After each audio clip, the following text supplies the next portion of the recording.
തുറന്നു പറയാം. ഉത്തരമറിയാത്ത ചോദ്യങ്ങൾക്കും ഒതുക്കി വെച്ച ആശങ്കകൾക്കും വിരാമമായി തുറന്നു പറയാം എന്ന ടോക്ക് ഷോയിലേക്ക് എല്ലാവരെയും ഞങ്ങൾ സ്വാഗതം ചെയ്യുന്നു. ഇന്ന് ഈ ടോക്ക് ഷോയിൽ നമ്മളോടൊപ്പം നമ്മുടെ ആശങ്കകൾക്ക് ഉത്തരം പറയുവാൻ, നമ്മുടെ ചോദ്യങ്ങൾക്ക് ഉത്തരം പറയുവാൻ നമ്മളോടൊപ്പം എത്തിയിരിക്കുന്നത് ഡോക്ടർ സജികുമാർ KP, അതുപോലെ തന്നെ doctor Nisi Jacob, pastor Shaiju Njarakkal, reverend Mathew Varghese. ഇവരെ മുൻ എപ്പിസോഡിൽ വിശാലമായിട്ട് ഞാൻ പരിചയപ്പെടുത്തിയിട്ടുണ്ട്. അനുഗ്രഹീതരായ ഈ മേഖലകളിൽ പ്രശസ്തരായ 4 വ്യക്തിത്വങ്ങളെയാണ് നമുക്ക് ലഭിച്ചിരിക്കുന്നത്. കഴിഞ്ഞ എപ്പിസോഡിൽ ഇതിൻ്റെ ആവശ്യകതയെക്കുറിച്ചുമൊക്കെ, ഈ ആ കുഞ്ഞാടുകളെ മേയ്ക്കേണ്ടതിൻ്റെ ആവശ്യകതയെക്കുറിച്ചൊക്കെ നമ്മൾ വിശാലമായി സംസാരിച്ചിരുന്നു. ഇന്ന് ആ കുഞ്ഞുങ്ങളെ നമുക്ക് എങ്ങനെയാണ് ട്രെയിൻ ചെയ്യേണ്ടുന്നത് എന്ന വിഷയത്തെ ആസ്പദമാക്കിയാണ് ഇന്ന് നമ്മൾ സംസാരിക്കുവാനായിട്ട് ആഗ്രഹിക്കുന്നത്. നമുക്കറിയാം, സദൃശവാക്യങ്ങൾ 22:6 നമ്മൾ വായിക്കുന്നത്, ബാലൻ നടക്കേണ്ടുന്ന വഴിയിൽ അവനെ അഭ്യസിപ്പിക്കുക, അവൻ വൃദ്ധനായാലും വിട്ടുമാറുകയില്ല എന്ന ആ വചനം എത്രത്തോളം നമുക്ക് കുഞ്ഞുങ്ങളെ ആ ചെറുപ്രായത്തിൽ ട്രെയിൻ ചെയ്യുവാൻ സാധിക്കുന്നുണ്ട്, എത്രത്തോളം സഭ, പാസ്റ്റർമാർ അതിനകത്ത് ഫോക്കസ്ഡ് ആണ് എന്ന് നമുക്ക് ഒന്ന് തുറന്ന് ഓപ്പണായിട്ട് സംസാരിക്കുവാനുള്ള ഒരവസരമാണ്. പ്രാരംഭത്തിൽ ഈ വിഷയത്തെക്കുറിച്ച് ഒരു ഓപ്പണിംഗ് അഡ്രസ്സ് ചെയ്യുന്നതിന് വേണ്ടി ഡോക്ടർ നിസി ജേക്കബിനെ ക്ഷണിക്കുന്നു. ശിശുക്കളെ എൻ്റെ അടുക്കൽ വരുവാൻ വിടുവീൻ, അവരെ തടുക്കരുതെന്ന് യേശു കർത്താവ് പറഞ്ഞത് തൻ്റെ സ്വന്തം ശിഷ്യന്മാരോടാണ്. അപ്പോൾ ഇന്ന് യേശു ക്രിസ്തുവിൻ്റെ ശിഷ്യന്മാരായ നമ്മൾ ഓരോരുത്തരും, സഭ കുഞ്ഞുങ്ങളെ അടുക്കലേക്ക് വരാൻ, കർത്താവിലേക്ക് അടുക്കൽ വരാൻ തടയുന്നുണ്ടോ എന്നൊരു ചോദ്യം. കുഞ്ഞുങ്ങൾ ഈ ഫെയ്ത്ത് നിരസിക്കുന്നതിനും അല്ലെങ്കിൽ ഇതിലേക്ക് സഭയിലോട്ട് പോലും കടന്നു വരാനുള്ളൊരു മടിയും ഒക്കെ ഉള്ളതിന് കാരണം നമ്മൾ തന്നെയാണെന്നൊന്ന് വിശകലനം ചെയ്യാം. അതിലൊരു കാരണം, പ്രത്യേകിച്ച് ഇന്ന് നമ്മൾ ഡിസ്കസ് ചെയ്യാൻ പോകുന്ന കാര്യമാണ് ശിക്ഷാ നടപടികളും ഉപദേശങ്ങളും അല്ലെങ്കിൽ പത്യോപദേശം എന്നുള്ള ഒരു ശിക്ഷാ നടപടി ക്രമങ്ങൾ നമ്മൾ ഇവരെ അകറ്റി നിർത്താൻ, അല്ലെങ്കിൽ നമ്മൾ അവരോട് ചെയ്യുന്ന ആ ഒരു ആറ്റിറ്റ്യൂഡ്, നമ്മൾ അവരോട് എന്ത് നടപടികളാണോ, ശിക്ഷണമാണോ നമ്മൾ അവരോട് എടുക്കുന്നത്, അത് അവരെ ഇൻഫ്ലുവൻസ് ചെയ്യുന്നുണ്ടോ അല്ലാതെ. നമ്മളൊന്ന് ചിന്തിക്കുകയാണെങ്കിൽ ഈ സമയങ്ങളിൽ തന്നെ വളരെ നമ്മുടെ ശ്രദ്ധയിൽ വന്ന ഒരു അനുഭവമാണ് കഴിഞ്ഞ ദിവസം മരിച്ച പ്രിയ ബിജു ബ്രദറിൻ്റെ അനുഭവം. നമുക്കുള്ള കേൾക്കുവാനിടയായി. അദ്ദേഹത്തിന് തൻ്റെ സഹോദരിയോടുള്ള ആ വേർപാടിനേക്കാളും ദുഃഖമായത് അന്ന് തനിക്ക് തൻ്റെ കുടുംബത്തിന് നേരിടേണ്ടി വന്ന ആ ഒരു ശിക്ഷാ നടപടി അല്ലെങ്കിൽ ആ ഒരു ശിക്ഷണമാണ് തന്നെ ഏറ്റവും കൂടുതൽ വേദനിപ്പിച്ചതും ആ ഒരു വിശ്വാസ ജീവിതത്തിൽ നിന്ന് അല്ലെങ്കിൽ ഈ ഒരു വിശ്വാസ അനുഭവത്തിൽ നിന്ന് തന്നെ അകറ്റാനും അല്ലെങ്കിൽ ഒരു മനസ്സിൽ തന്നെ ഒരു ദേഷ്യവും അനേക നാളുകളുടെ ഒരു ആഘാതമാക്കാൻ കാരണമായത്. നമ്മളൊന്ന് ചിന്തിക്കുകയാണെങ്കിൽ ഈ ശിക്ഷാ നടപടി അല്ലെങ്കിൽ ശിക്ഷണം എന്ന് പറയുമ്പോൾ ഒരു പക്ഷേ നമ്മൾ എടുക്കുന്ന ഒരു വെർബലായിട്ടുള്ളത് മാത്രമായിരിക്കത്തില്ല, അവരോട് കോപിക്കുന്നത് മാത്രമായിരിക്കത്തില്ല. നമ്മൾ ചില കാര്യങ്ങൾ അവരുടെ ജീവിതത്തിൽ സംഭവിച്ചത് അറിഞ്ഞ ശേഷം നമ്മൾ അവരോട് കാണിക്കുന്ന ഓരോ നോൺ വെർബലായിട്ടുള്ള ആക്ഷൻസ് കാണും. ചിലപ്പോൾ അവരോട് പറയാൻ ആഗ്രഹിക്കുന്ന ചില കുത്തുപ്രസംഗങ്ങളിലൂടെ നമ്മൾ വരുന്ന വാക്കുകളായിരിക്കും. നമ്മൾ ഉദ്ദേശിച്ചുകൊണ്ട് അല്ലെങ്കിൽ പോലും അവരോടാണ് പറയുന്നത് എന്നുള്ളൊരു തിരിച്ചറിവിൽ അവർ അകലുന്ന ഒരു അനുഭവങ്ങളും, അതിനോടൊപ്പം ചിലപ്പം സഭാവിശ്വാസികളിൽ നിന്ന് ഈ ഒരു അനുഭവങ്ങൾ കുഞ്ഞുങ്ങളിൽ കാണുമ്പോൾ അവരോട് അകറ്റി നിർത്താനും അവരുടെ മുഖഭാവത്തിൽ വരുന്ന മാറ്റങ്ങളൊക്കെ കുഞ്ഞുങ്ങളിൽ വളരെയധികം വേദനയും ആഘാതങ്ങളും ഉണ്ടാക്കുന്നു. അത് അവരുടെ ആത്മീയ ജീവിതത്തെയും ബാധിക്കുന്നു. അപ്പോൾ യഥാർത്ഥത്തിൽ ബിബ്ലിക്കലായിട്ടുള്ള ഒരു ഡിസിപ്ലിനിങ് എന്താണ്? ആ കർത്താവിൻ്റെ ആഗ്രഹം അല്ലെങ്കിൽ കർത്താവിൻ്റെ ഹൃദയം അറിഞ്ഞ് നമുക്ക് എങ്ങനെ കുഞ്ഞുങ്ങളെ ഡിസിപ്ലിൻ ചെയ്യാമെന്നൊക്കെ നമുക്കിന്ന് ചർച്ച ചെയ്യുന്നത്. തീർച്ചയായിട്ടും ഡോക്ടർ നിസി ജേക്കബ് സംസാരിച്ചപ്പോൾ ദൈവദാസന്മാരായ നിങ്ങൾക്ക് പലവിധമായ ചോദ്യങ്ങൾ നിങ്ങളുടെ മനസ്സിൽ വന്നു കാണും. അപ്പോൾ ആ ചോദ്യങ്ങൾ ചോദിക്കാനും അവരിൽ നിന്ന് നമുക്ക് മനോഹരമായ ഉത്തരങ്ങൾ കേൾക്കുവാൻ വേണ്ടിയുള്ള സമയത്തെ വേർതിരിക്കാം. പ്രാരംഭമായിട്ട് നമ്മുടെ കുര്യാക്കോസ് പാസ്റ്റർ മനോഹരമായൊരു ചോദ്യമായിട്ട് നമ്മുടെ അടുക്കലുണ്ട്. അപ്പോൾ കുര്യാക്കോസ് പാസ്റ്റർക്ക് ആദ്യത്തെ ചോദ്യം തരുന്നു. ഡോക്ടർ സജി KP സാറ് അതിൻ്റെ ഒരു മറുപടി പറയുന്നതാണ്. വളരെ മനോഹരമായ നല്ല ദിവസത്തിനായിട്ട് പ്രത്യേകിച്ച് നന്ദി പറയുകയാണ്. കാരണം തുറന്ന് ചോദിക്കാനുള്ള നല്ല അവസരങ്ങൾ ലഭിക്കുന്നതിൽ ഒത്തിരി സന്തോഷമുണ്ട്. ഞാൻ ചോദിക്കാനായിട്ട് വരുന്നത്, ബാലൻ നടക്കേണ്ടുന്ന വഴിയിൽ അവനെ അഭ്യസിപ്പിക്കുക എന്ന് പറഞ്ഞ ആ വാക്യം, വാസ്തവത്തിൽ പെന്തക്കോസ്ത് സമൂഹം എന്ന് പറയുന്നത് ഇതര പ്രസ്ഥാനങ്ങളാണ്, അല്ലെങ്കിൽ ഇതര സംഘടനകൾ, ഇതര പേരുകളിലാണ് നമ്മുടെ പെന്തക്കോസ്ത് സമൂഹം നിൽക്കുന്നത്. നമ്മുടെ സമൂഹത്തിനകത്ത് വ്യത്യസ്തമായ തലങ്ങളിലാണ് നമ്മുടെ പഠിപ്പിക്കലുകൾ നിൽക്കുന്നത്. പ്രധാനമായിട്ട് ശിക്ഷണ നടപടികളിൽ വ്യത്യസ്തമായ നിലകളിലാണ് ഓരോ സംഘടനകളും അവരുടെ ശിക്ഷണ നടപടികൾ നടത്തിക്കൊണ്ടിരിക്കുന്നത്. ഉദാഹരണമായിട്ട് പറഞ്ഞാൽ, ചില സഭകളിൽ സ്വർണ്ണമിട്ട പ്രശ്നമില്ല, ചില സഭകളിൽ ഏത് വസ്ത്രം ധരിച്ചാലും കുഴപ്പമില്ല, ചില സഭകളിൽ എങ്ങനെ മുടി വെട്ടിയാലും കുഴപ്പമില്ല. ഇങ്ങനെയൊക്കെയുള്ള വ്യത്യസ്തമായ രീതികൾ സഭകൾ ഉണ്ട്. പക്ഷേ എല്ലാം പെന്തക്കോസ്ത് സമൂഹമെന്ന പേരിൽ അറിയപ്പെടുന്നു. ഇപ്പോൾ ഉദാഹരണമായിട്ട് ഞാനൊരു ഷാരോ ഫെലോഷിപ്പിലെ പാസ്റ്റർ എന്നുള്ള നിലയിൽ ഞങ്ങളുടെ ഫെലോഷിപ്പ് തരുന്ന പഠിപ്പിക്കലിനനുസരിച്ച് ഞാനൊരു ശിക്ഷണ നടപടി നടത്തുമ്പോൾ ആ കുട്ടി പറയുന്നു, പാസ്റ്റർ അങ്കിളിനെ ഉള്ളല്ലോ കുഴപ്പം, ഇന്ന സഭയ്ക്ക് ഇന്ന പാസ്റ്റർ അങ്കിളിന് കുഴപ്പമില്ലല്ലോ എന്ന് പറയുന്ന ഒരുപാട് ചോദ്യങ്ങൾ. ഇതിനെ നമുക്ക് എങ്ങനെ ഹാൻഡിൽ ചെയ്യാൻ കഴിയും? ഒന്ന്.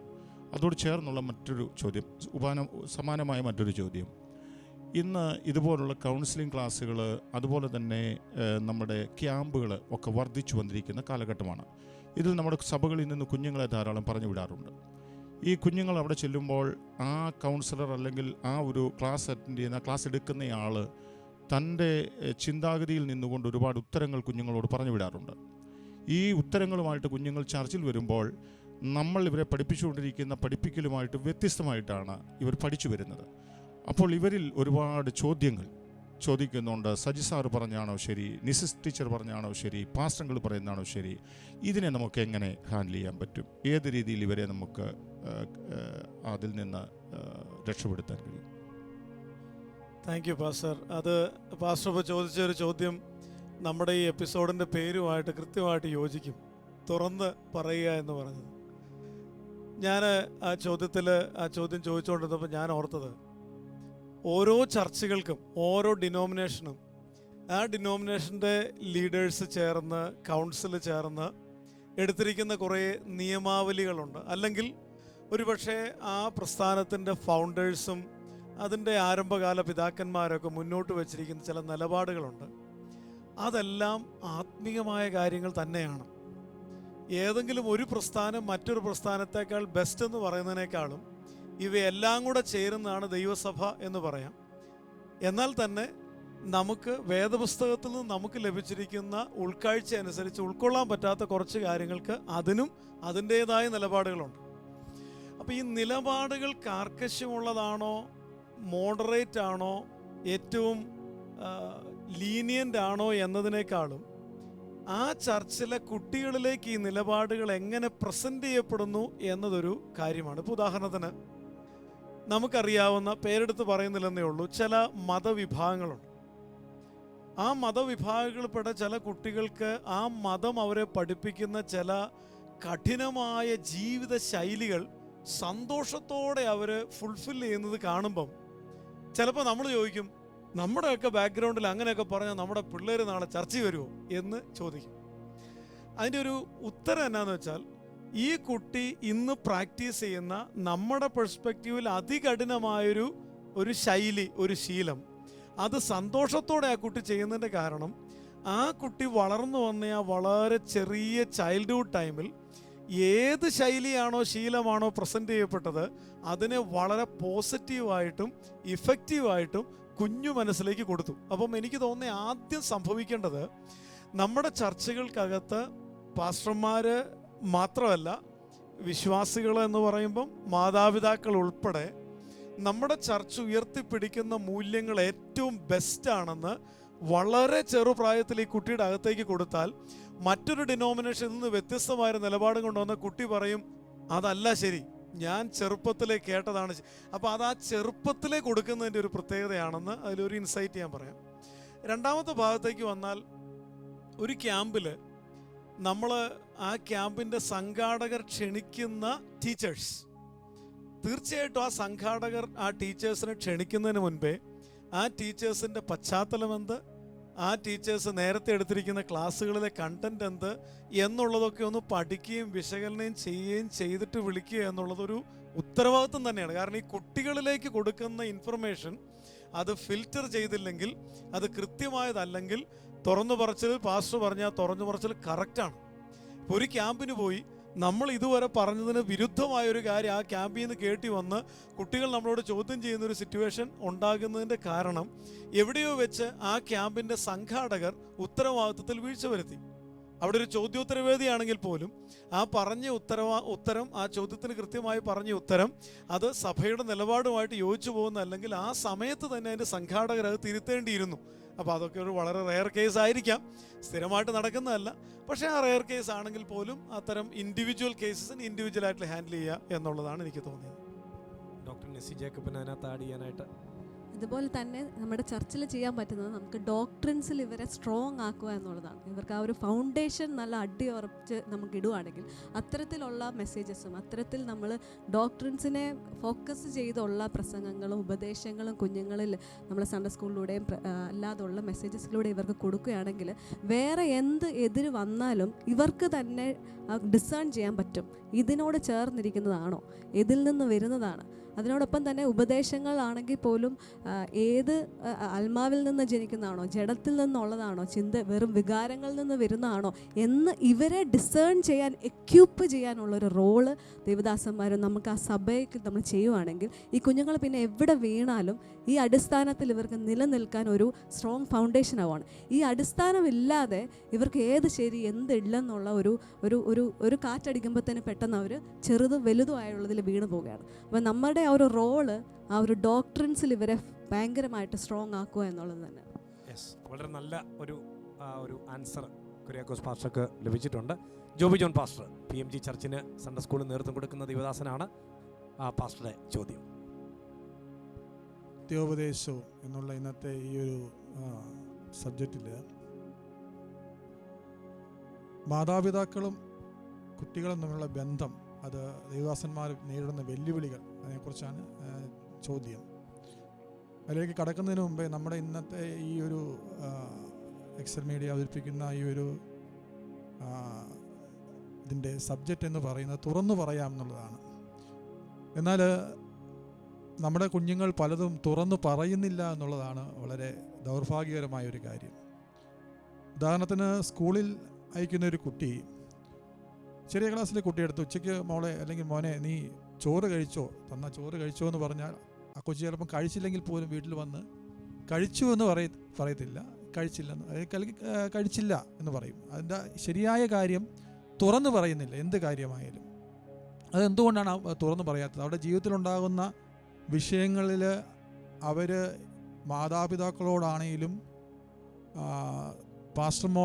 പാസ്റ്റർമാരോടാണെങ്കിലും അവർ എന്തുകൊണ്ട് തുറന്നു പറയുന്നില്ല എന്നുള്ളത് വളരെ പ്രധാനമർഹിക്കുന്ന ഒരു കാര്യമാണ്. അങ്ങനെ എല്ലാ കാര്യങ്ങളും തുറന്ന് അവർ പറഞ്ഞു കഴിഞ്ഞാൽ തന്നെ നമുക്ക് പകുതി പ്രശ്നങ്ങൾ അത് പരിഹരിക്കാൻ കഴിയും. അവരാരെയാണ് ഭയപ്പെടുന്നത്? ഇപ്പോൾ ഏറ്റവും കൂടുതൽ അവർക്ക് വേണ്ടപ്പെട്ടവരും മാതാപിതാക്കൾ തന്നെയാണ്. എന്നാൽ അവരോട് പറയാത്ത പല കാര്യങ്ങളും അവർ സുഹൃത്തുക്കളോട് അത് ചർച്ച ചെയ്യും. ആ പ്രശ്നം കൂടുതൽ അത് കോംപ്ലിക്കേറ്റഡായി പോവുകയും ചെയ്യുന്ന ഒരു കാര്യം നമുക്ക് കാണുവാനായിട്ട് സാധിക്കും. അപ്പോൾ ആദ്യം തന്നെ ഇവർ മാതാപിതാക്കളോട് പറഞ്ഞു കഴിഞ്ഞാൽ ഉണ്ടാകുന്ന ശിക്ഷാ നടപടി അവർ ഭയപ്പെടുന്നുണ്ടോ? എങ്കിൽ എൻ്റെ ജീവിതത്തിൽ എന്തെങ്കിലും ഒരു വിഷയം ഉണ്ടായിക്കഴിഞ്ഞാൽ എൻ്റെ അപ്പനോട് അല്ലെങ്കിൽ അമ്മയോട് ഇത് പറയണം എന്നുള്ള ഒരു കാര്യം കുഞ്ഞുങ്ങൾ എന്തുകൊണ്ടാണ് മനസ്സിലാക്കാത്തത്? പ്രത്യേകിച്ച് ബാലൻ നടക്കുന്നതിൻ്റെ വഴിയെ അവനെ അഭ്യസിക്കുക എന്നുള്ള ഇന്നത്തെ ആ ഒരു ദൈവദിനത്തെ ഉദ്ദേശിച്ചുകൊണ്ടുള്ള ചോദ്യത്തിൽ നിന്ന് നമുക്ക് എഫേസ്യരോട് വരുമ്പോൾ പൗലോസ് പറയുന്നുണ്ട്, കുട്ടികളെ നിങ്ങളുടെ മാതാപിതാക്കളെ കർത്താവിൽ അനുസരിപ്പിൻ. അത് തികച്ചും ന്യായമായ ഒരു കാര്യമല്ലോ. ഇത് ദേവദാസന്മാർ പ്രസംഗിക്കുമ്പോൾ ഇതെന്തുകൊണ്ടാണ് കുഞ്ഞുങ്ങൾക്ക് മനസ്സിലാകാത്തത്? അല്ലെങ്കിൽ 100 ആടുണ്ടെങ്കിൽ ഒരാട് നഷ്ടപ്പെട്ട് കഴിഞ്ഞാൽ ആ 99നെ ഉപേക്ഷിച്ച് കാണാതെ പോയ ആടിനെ തേടിപ്പോകുന്ന കർത്താവിൻ്റെ ആ ഉപമ നമ്മൾ പറഞ്ഞു കൊടുക്കുമ്പോൾ അതെന്താണ് കുഞ്ഞുങ്ങളിലേക്ക് കയറാത്തത്? അവരെന്താണ് എല്ലാം തുറന്നു പറയാത്തത്? അവരെ ആരെയാണ് ഭയപ്പെടുന്നത്? ശിക്ഷാ നടപടിയെ ഭയപ്പെടുന്നുണ്ടോ? എന്താണ് അതിൻ്റെ കാര്യം? അതിനെക്കുറിച്ചൊന്ന് വിശദീകരിക്കാം. ഷൈജു ഞാറക്കൽ പാസ്റ്റർ, ഞാൻ ജോബി പാസ്റ്റർ പറഞ്ഞതുമായിട്ട് ബന്ധപ്പെട്ട് അതിനോട് ചേർത്ത് ആൻസർ പറയാനായിട്ട്, ഇടയൻ എന്ന നിലയിൽ കുഞ്ഞുങ്ങൾ പാസ്റ്റർമാരോട് തുറന്നു പറയാറുണ്ടോ?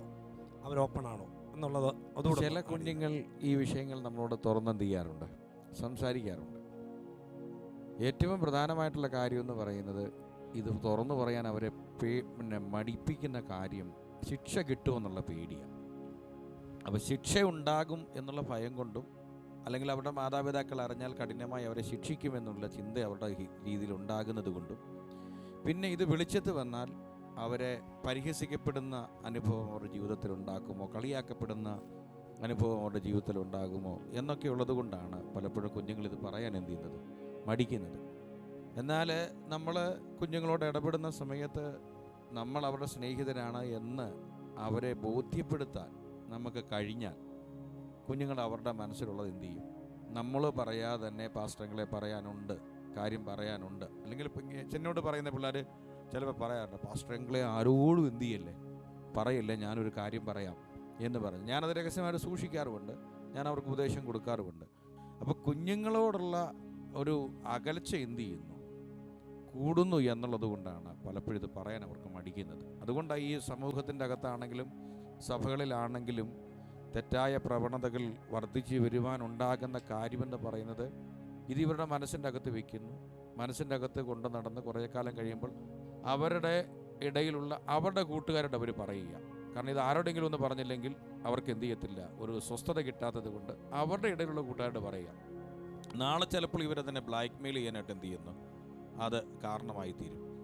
അപ്പം നമ്മൾ ഓരോ ദിവസവും എന്ത് ചെയ്യണം, ഈ കുഞ്ഞുങ്ങളുമായിട്ട് ഏറ്റവും പ്രധാനം എന്ന് പറയുന്നത് നമ്മൾ അല്പസമയം ഈ കുഞ്ഞുങ്ങളുടെ അടുത്ത് സമയം ചെലവഴിക്കാൻ തയ്യാറായേ മതിയാകത്തുള്ളൂ. നമുക്ക് എന്ത് തിരക്കുണ്ടെങ്കിലും എത്ര ബിസിയാണെന്ന് പറഞ്ഞാലും കുഞ്ഞുങ്ങളുമായി ഒരു ദിവസം കുറഞ്ഞത് ഒരു അരമണിക്കൂറെങ്കിലും എന്ത് ചെയ്യണം. സ്കൂളിൽ നിന്ന് വന്നു കഴിഞ്ഞ് അവരും ലക്ഷറായി കഴിഞ്ഞ് നമ്മൾ മാറിക്കഴിഞ്ഞ് അവരുമായിട്ട് സംസാരിക്കാൻ നമ്മൾ തയ്യാറായാൽ നമ്മൾ ഫ്രണ്ട്ലിയാണ്, നമ്മൾ സ്നേഹിതരാണ് എന്നെന്ത് ചെയ്യും, അവർക്ക് ബോധ്യപ്പെടുത്തും. ഇതിപ്പോൾ സംഭവിക്കുമെന്ന് പറഞ്ഞാൽ പല സഭകളിൽ സംഭവിക്കുന്നത് പാസ്റ്റർമാർ ഭയങ്കര ബിസിയാണ്. കുഞ്ഞുങ്ങളോട് സംസാരിക്കാൻ അവർക്ക് എന്തില്ല, സമയമില്ല. അവർ അല്ലെങ്കിൽ അതിനിടയ്ക്ക് കുഞ്ഞുങ്ങളെ ശ്രദ്ധിക്കാൻ പോകുന്നോ വലിയവരെ ശ്രദ്ധിക്കാൻ പോകുന്നോ എന്നുള്ളൊരു ഭയം അവർക്കുണ്ടാകുന്നു. മറ്റിടത്താണെങ്കിൽ വീടുകളിലാണെങ്കിൽ ഭവനങ്ങളിലാണെങ്കിൽ മാതാപിതാക്കൾ ജോലി കഴിഞ്ഞ് മടുത്താണ് വരുന്നത്. അവർ വന്നു കഴിയുമ്പം അവർക്കും ഈ കുഞ്ഞുങ്ങളുടെ കാര്യത്തിൻ്റെ അകത്ത് അവരോർക്കുന്നത് അവർ ഈ കുഞ്ഞുങ്ങൾക്ക് വേണ്ടതെല്ലാം എന്ത് ചെയ്യുന്നുണ്ട്, കൊടുക്കുന്നുണ്ട്. അവർക്ക് ഭക്ഷണം കൊടുക്കുന്നു, വസ്ത്രം കൊടുക്കുന്നു, ബാക്കിയെല്ലാം കൊടുക്കുന്നു. പക്ഷേ ഈ കുഞ്ഞുങ്ങൾ ഭക്ഷണത്തെക്കാളും വസ്ത്രത്തെക്കാട്ടിലും ഒക്കെ ആഗ്രഹിക്കുന്നത് അല്പസമയം എന്ത് ചെയ്യണം, അതിന് അവരുമായിട്ട് ചെലവഴിക്കാൻ വേണ്ടിയിട്ട് അവർ ആഗ്രഹിക്കുന്നുണ്ട്, അവരോട് സംസാരിക്കാൻ വേണ്ടിയിട്ട് അവർ ആഗ്രഹിക്കുന്നുണ്ട്. എൻ്റെ അടുത്ത് വന്ന ഒരു പരാതി, ഞാൻ ആളെയും പേരും പറയില്ല, കുഞ്ഞു കൊച്ചാണ്, 5 വയസ്സുള്ള കൊച്ചാണ്. ആ കൊച്ചൊരു ദിവസം പറഞ്ഞപ്പോൾ ഇതാണ്, എന്നെ പപ്പ സ്കൂളിൽ കൊണ്ടുപോകുമ്പോൾ പപ്പ മൊബൈലിൽ നോക്കിക്കൊണ്ടാണ് എന്നെ സ്കൂളിൽ എന്ത് ചെയ്യുന്നത്, എൻ്റെ കയ്യെ പിടിച്ചുകൊണ്ട് പോകുന്നത്. പക്ഷേ ഞാൻ ആഗ്രഹിക്കുന്നത് എൻ്റെ പപ്പ ആ സമയത്ത് മൊബൈൽ നോക്കാതെ എന്നോട് എന്ത് ചെയ്യണം, സംസാരിക്കണം എന്നുള്ളതാണ്. ഞാനത് സംസാരിച്ചു, അത് ക്ലിയർ ചെയ്തു. പിന്നീട് ആ കൊച്ചെന്ത് ചെയ്തു, അത് വരുന്നു. അപ്പം ആ സമയം ഒരു കുഞ്ഞു കൊച്ചാണെ പോലും മാതാപിതാക്കളുടെ ആ കെയർ, അപ്പോൾ ആ സമയത്ത് അവരവരുടെ ഹൃദയത്തിലുള്ളത് എന്ത് ചെയ്യും, ഏറ്റവും അടിസ്ഥാനമാക്കി ഉണ്ടാക്കിയെടുക്കേണ്ടത് നമ്മൾ കുഞ്ഞുങ്ങളുമായി സൗഹൃദം പാലിക്കുക, അവരോട് സംസാരിക്കുക, അവരോടൊത്ത് സമയം ചെലവഴിക്കാൻ നമ്മൾ തയ്യാറായി തീരുക. എങ്കിൽ അവർ അവരുടെ ഹൃദയത്തിലുള്ളത് നമ്മളോട് പറയും. Thank you Shaiju pastor. വളരെ നല്ല ഒരു ഉത്തരം ജോയി പാസ്റ്റർക്കുള്ള ചോദ്യത്തിന് കിട്ടി. തുടർന്ന് ബിജേഷ് തോമസ് പാസ്റ്റർ ചോദ്യത്തിലേക്ക് വരുന്നു. Praise lord. ഞാൻ ന്യൂ ഇന്ത്യ ചർച്ച് ഓഫ് ഹോളിൽ സൺഡേ സ്കൂൾ ബോർഡിൽ വർക്ക് ചെയ്യുന്ന ആളാണ്. എനിക്ക് ചോദിക്കാനുള്ള ചോദ്യം എന്ന് പറയുന്നത്, ഇന്ന് വസ്ത്രധാരണം ഒരു ചർച്ചാ വിഷയമായിക്കൊണ്ടിരിക്കുന്ന ഒരു സമയമാണ്. മാറുന്ന ഫാഷൻ, അത് നമ്മുടെ തലമുറകളോടുള്ള ബന്ധത്തിൽ നമുക്കതെങ്ങനെ നിയന്ത്രിക്കാനായിട്ട് കഴിയും, നമുക്കെങ്ങനെ ഒരു അതിര് ലോകവും നമ്മുടെ യുവജനങ്ങളുമായിട്ട് വെക്കാൻ കഴിയും? ഈ 2 ചോദ്യമാണ് എനിക്ക് ചോദിക്കാനുള്ളത്. വസ്ത്രധാരണം, ഫാഷന് നമ്മുടെ കുഞ്ഞുങ്ങളിലുള്ള ബന്ധത്തിൽ എങ്ങനെ നമുക്കൊരു അതിര് നിശ്ചയിച്ച് കൊടുക്കാനായിട്ട് കഴിയും, എങ്ങനെ അതവരെ പറഞ്ഞ് മനസ്സിലാക്കാൻ കഴിയും, ലോകവും അവരുമായുള്ള അതിര് നമുക്കെങ്ങനെ നിയന്ത്രിക്കാനായിട്ട് കഴിയും? Doctor Saji K P sir. ഈ ഒരു ചോദ്യം എനിക്ക് തോന്നുന്നത് അത് പാസ്റ്റർ പറഞ്ഞപ്പം ഒട്ടനവധി കുട്ടികളെ പ്രതികരിച്ചുകൊണ്ടായിരിക്കും ഇപ്പോൾ പാസ്റ്റർ ഇത് പറഞ്ഞത്. കാരണം ഒത്തിരി കുട്ടികളുടെ മനസ്സിലുള്ളൊരു ചോദ്യം തന്നെയാണിത്. ഞാൻ ഇച്ചിരി ഇറക്കം കുറഞ്ഞൊരു ഇതിട്ടു, ഇച്ചിരി ഇറുക്കമുള്ളൊരു ഇതിട്ടു, ഇതിലൊക്കെയാണോ ആത്മീയത ഇരിക്കുന്നത്, കർത്താവ് അതിലൊക്കെയാണോ എന്നെ വിലയിരുത്തുന്നത് എന്ന് അവർ ഒരു എന്താ പറയുക, ഒരു തിയറിറ്റിക്കലായിട്ട് ചോദിച്ചാൽ അതിനകത്തൊരു ഉത്തരവുണ്ട്. പക്ഷേ പ്രാക്ടിക്കലായിട്ടും സാമൂഹ്യപരമായിട്ട് അതിന് വേറൊരു ഉത്തരവുണ്ട്. അതായത് ഞാൻ പൊതുവേ കുട്ടികളിത് ചോദിക്കുമ്പോൾ പറയാറുള്ളൊരു കാര്യം, നമ്മൾ ഉൾപ്പെട്ട് നിൽക്കുന്ന ഒരു സമൂഹത്തിൻ്റെ ഭാഗമായി നാം നിൽക്കുന്നിടത്തോളം കാലം ആ സമൂഹത്തിൻ്റെ ഈത്തോസ് അവർ ജനറലി അംഗീകരിച്ചിരിക്കുന്ന ഒരു ലൈഫ് സ്റ്റൈല് ഉൾക്കൊണ്ടാലേ പറ്റൂ. അല്ലെങ്കിൽ നല്ല സ്ട്രെസ് ഉണ്ടാവും. അതായത് ഏത് ഡ്രസ്സ് ഇടുന്നതാണ് അംഗീകരിക്കപ്പെടുന്നത്, ഏത് ഡ്രസ്സ് ഇടുന്നതാണ് അംഗീകരിക്കപ്പെടാത്തത് എന്ന് തീരുമാനിക്കപ്പെടുന്നത് സമൂഹത്തിൻ്റെ മൊത്തത്തിലുള്ളൊരു ആറ്റിറ്റ്യൂഡ് വെച്ചാണ്. നമുക്ക് തന്നെ അറിയാം, കുറേ വർഷങ്ങൾക്ക് മുമ്പ് നമ്മൾ വിമർശിച്ചിരുന്ന പല ഡ്രസ്സുകളും ഇന്ന് ഏറ്റവും ബെസ്റ്റ് ഡ്രസ്സാണെന്ന് നമ്മൾ തന്നെ പറഞ്ഞു. കാരണം നമ്മൾ അതിലേക്ക് കുറേ ഫെമിലിയർ ആയി.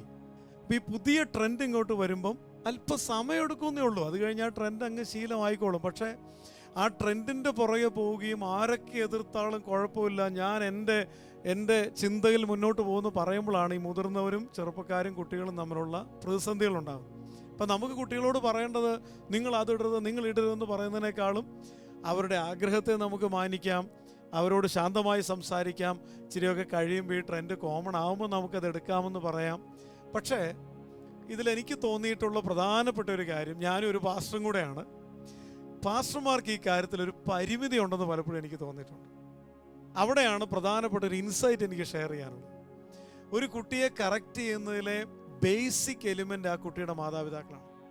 ആ കുട്ടിയുടെ മാതാപിതാക്കൾ ഈ കുട്ടിയെ കറക്റ്റ് ചെയ്യുന്നില്ല എങ്കിൽ, അവർ കറക്റ്റ് ചെയ്യുന്ന ഈ കുട്ടി സ്വീകരിക്കുന്നില്ല എങ്കിൽ, അവർക്ക് കുട്ടിയുടെ മേലൊരു നിയന്ത്രണം ഇല്ലാത്തൊരു സാഹചര്യമാണെങ്കിൽ പാസ്റ്റർ ഈ കുട്ടിയെ നിയന്ത്രിക്കാൻ പോയാൽ ആദ്യം ഈ കുട്ടി പാസ്റ്ററോട് എതിർക്കും, പുറകെ പാരൻസ് പാസ്റ്ററോട് എതിർക്കും, അത് ചിലപ്പോൾ ഗ്രൂപ്പിസത്തിലേക്ക് പോകും, വലിയ വിഷയങ്ങളാകും. അപ്പം അതുകൊണ്ട് ഞാൻ പൊതുവെ ചെയ്യുന്നത്, എനിക്ക് പറയാനുള്ള കാര്യത്തെ ഒന്ന് ആ കുട്ടിയോട് സംസാരിക്കുമ്പം എത്രത്തോളം ലളിതമായി പറയാമോ എന്ന് ഞാൻ ശ്രമിക്കും.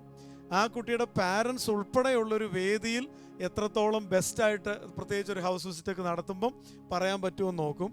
ആ കുട്ടിയുടെ മാനസിക നിലവാരം എത്രത്തോളം ഉണ്ട്, ഇമോഷണൽ മെച്യൂരിറ്റി എത്രത്തോളം ഉണ്ടെന്ന് അളന്നിട്ട് അത് പറയാൻ ശ്രമിക്കും. പിന്നെ ലോകവും സഭയും തമ്മിലുള്ള അതിര് എന്ന് പറയുന്നത് ആപേക്ഷികമാണ്. അത് നമ്മളിപ്പം വേദപുസ്തകത്തിൻ്റെ അടിസ്ഥാനവും നമ്മുടെ പിതാക്കന്മാരും ചർച്ചിൻ്റെ നിലപാടുകളും നമ്മെ പഠിപ്പിച്ചിരിക്കുന്നതും കർത്താവുമായിട്ടുള്ള നമ്മുടെ വ്യക്തിപരമായ ബന്ധത്തിൽ നമുക്ക് കിട്ടുന്ന പക്വതയും ഇതെല്ലാം കൂടെ വെച്ചാണ് ഈ അതിർവരമ്പ് നിർണ്ണയിക്കുന്നത്. അത് ഓരോ സാഹചര്യത്തിൽ പലതും വിലയിരുത്തപ്പെടേണ്ടതും ചില കാര്യങ്ങൾ പലപ്പോഴും ചർച്ച ചെയ്യപ്പെടേണ്ടതാണ്. അപ്പം ഓരോ സിറ്റുവേഷൻ അനുസരിച്ചാണ് അതിനകത്ത് നിലപാടെന്ന് തീരുമാനിക്കപ്പെടേണ്ടതെന്നാണ് ഞാൻ വിചാരിക്കുന്നത്. നമ്മുടെ സഭയിലുള്ള എബനേസർ സാറിനൊരു ചോദ്യമുണ്ട്.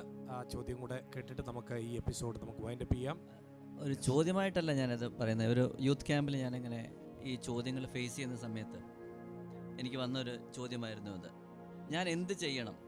സൊസൈറ്റി എന്നെ കാണുന്നത് ഇങ്ങനെയാണ്, സഭ എന്നെ കാണുന്നത് ഇങ്ങനെയാണ്, ഞങ്ങൾ യൂത്ത് എന്ന നിലയ്ക്ക് എന്ത് ചെയ്യണം, എന്താണ് സാറിൻ്റെ അഭിപ്രായം എന്ന് ചോദിച്ചപ്പോൾ എനിക്കൊരു പെട്ടെന്നൊരു ചിന്ത എൻ്റെ മനസ്സിലേക്ക് വന്നായിരുന്നു. ഞാൻ നിങ്ങളോട് ഷെയർ ചെയ്യാൻ ആഗ്രഹിക്കുക. നമ്മുടെ ഐഡൻറ്റിറ്റി എന്തിലാണ് എന്നൊരു നമ്മുടെ പൈതൽ ഒരു ക്രിസ്ത്യൻ ഐഡൻറ്റിറ്റി എന്ന് നമുക്ക് എവിടെ ഒരു ലൈൻ ഡ്രോ ചെയ്യാൻ പറ്റുന്നോ, where we distinguish the world and the church. അപ്പോൾ ആ ഐഡൻറ്റിറ്റി നമ്മുടെ ഒരു മക്കൾക്ക്, നമ്മുടെ കുഞ്ഞുങ്ങൾക്ക് നമ്മൾ പകർന്നു കൊടുക്കുകയാണെങ്കിൽ അവരൊരിക്കലും ഇങ്ങനെ ഒരു കൺഫ്യൂഷനിൽ വീഴില്ല എന്ന ചിന്താഗതി എനിക്കുള്ളത്. നമ്മളത് അറിയണം. Your identity is in Christ. നിങ്ങളുടെ ഐഡൻറ്റിറ്റി ക്രിസ്തുവില്ല, നിങ്ങളുടെ ഐഡൻറ്റിറ്റി ചേർച്ചില്ല. You should be known as a member of this particular church. അതുകൊണ്ട് നമ്മൾ അങ്ങനെ ഒരു ഐഡൻറ്റിറ്റി ക്രിയേറ്റ് ചെയ്യുകയാണെങ്കിൽ നമുക്കൊരു കാര്യം മനസ്സിലാകും, അവരെ വേൾഡിൻ്റെ ഐഡൻറ്റിറ്റിയേക്കാൾ കൂടുതൽ ക്രിസ്തുവിലുള്ള ഐഡൻറ്റിറ്റി ഇമ്പോർട്ടൻ്റ് ആയിട്ട് കണക്കാക്കുകയാണെങ്കിൽ ഈ ഒരു പ്രശ്നത്തിൽ ഒരു പരിധിവരെ ഒരു സമാധാനം ലഭിക്കുമെന്നാണ് ഞാൻ വിചാരിക്കുന്നത്. എനിക്ക് തോന്നുന്നു നല്ല ഒരു എബനേസർ സാർ നല്ലൊരു തൻ്റെ അനുഭവത്തിൽ നിന്നുള്ളൊരു കാര്യം കൂടെ പറഞ്ഞു.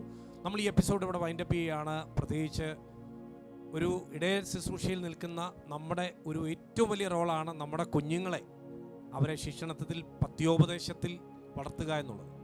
പല കുഞ്ഞുങ്ങൾക്കുമുള്ള പ്രശ്നം, പാസ്റ്റർമാർ ഉപദേശങ്ങൾ മാത്രം കൊടുക്കുമ്പോൾ അത് സ്വീകരിക്കുവാൻ കുഞ്ഞുങ്ങൾ തയ്യാറല്ല. പക്ഷേ എപ്പോഴും സ്നേഹത്തോടെ അവരെ കൈക്കൊള്ളുന്ന, അവരോടൊപ്പം കളിക്കുന്ന, അവരോടൊപ്പം ഇരിക്കുന്ന ഒരു ദൈവദാസൻ അവരോട് പറയുന്ന ഏത് വാക്കുകളും സ്വീകരിക്കുവാൻ കുഞ്ഞുങ്ങൾ തയ്യാറാകുമെന്നുള്ളൊരു വലിയ തിരിച്ചറിവ് നമുക്കുണ്ടാകണം. അങ്ങനെ നമ്മുടെ തലമുറകളെ ബാലശിക്ഷയിലും പത്യോപദേശത്തിലും പോറ്റി വളർത്തുവാനുള്ള, ആ ശിക്ഷണത്തിൽ വളർത്തുവാനുള്ള ഒരു വലിയ ഉത്തരവാദിത്തം ഇടയന്മാരായിട്ടുള്ള സഭാ ശുശ്രൂഷകന്മാർക്ക് ദൈവം ഇടയാക്കട്ടെ, നൽകിത്തരട്ടെ എന്ന് ആത്മാർത്ഥമായി പ്രാർത്ഥിക്കുന്നു. അടുത്ത എപ്പിസോഡിൽ പുതിയൊരു വിഷയമായിട്ട് നമ്മൾ വീണ്ടും ചർച്ചകൾ ചെയ്യും, ചോദ്യങ്ങൾ ചോദിക്കും. വീണ്ടും നമുക്ക് അടുത്ത എപ്പിസോഡിൽ കണ്ടുമുട്ടാം. Till then it's me Anil Elanthoor. God bless you.